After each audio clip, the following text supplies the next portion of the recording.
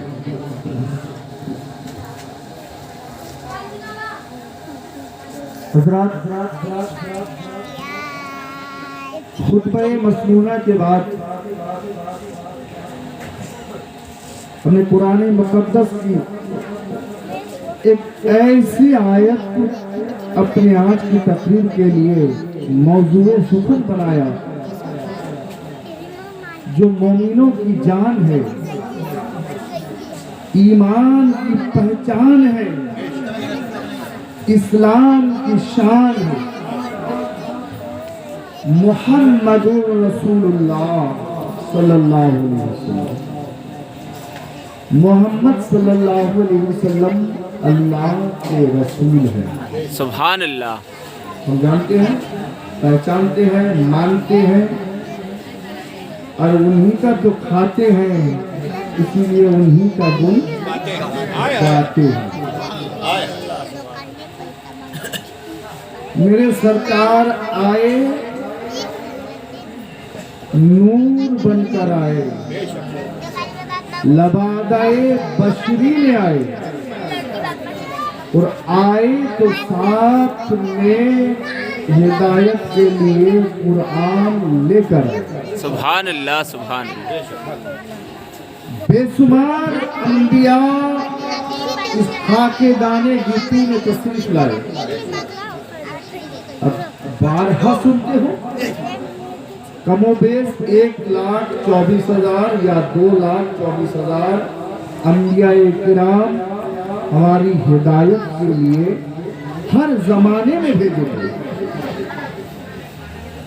जब भी कौम को हिदायत देने की जरूरत पड़ी, अल्लाह तबारक ताला ने अपने किसी नबी को भेज दिया। सब के सब अंबिया-ए किराम हैं और सब पर हमारा ईमान।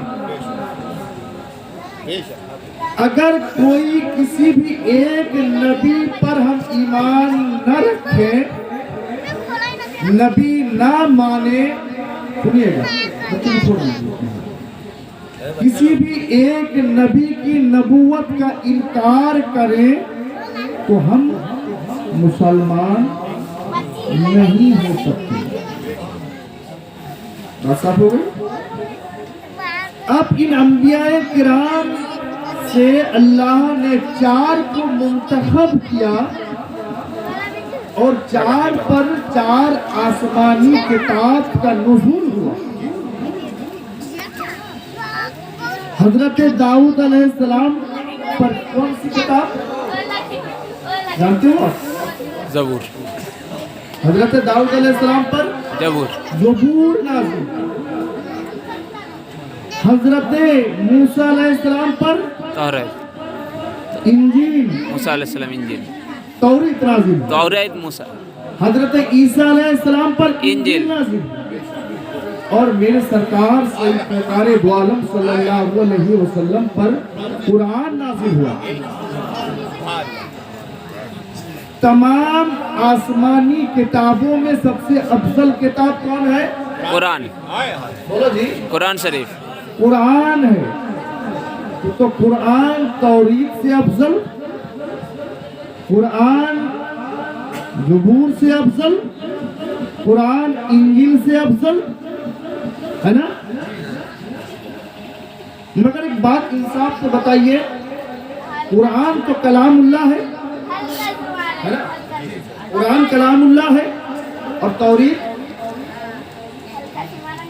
बोलो जल्दी बोलो। कलामुल्लाह। किसका कलाम है? अल्लाह का ही कलाम है। तौरीत ये भी कलामुल्लाह है। ज़बूर कलामुल्लाह, ये भी कलामुल्लाह है। इंजील